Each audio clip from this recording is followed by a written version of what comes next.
mä lainan sut 20. Lainaa.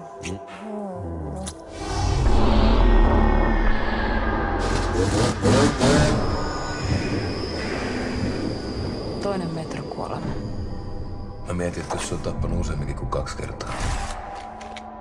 Tämä mies on erittäin vaarallinen ja aseistettu. Pää kylmänä eikä sooloilua.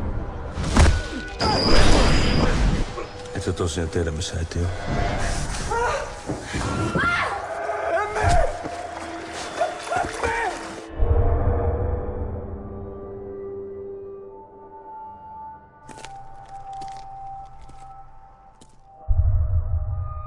Kuka pystyy määrittelemään, mikä on tyhjä, mikä ei?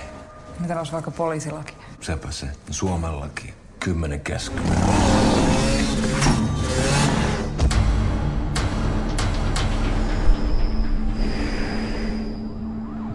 Sä vitun muslimi puhut kyllä sen verran huonoa suomea, että mä en ymmärrä sanoa.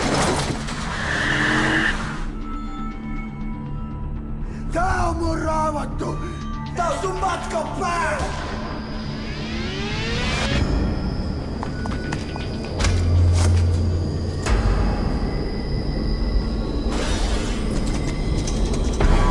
Kuin vitu sekaisin sä oikein oot?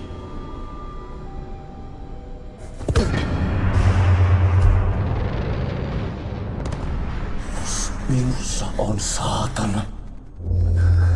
Ei jumalata.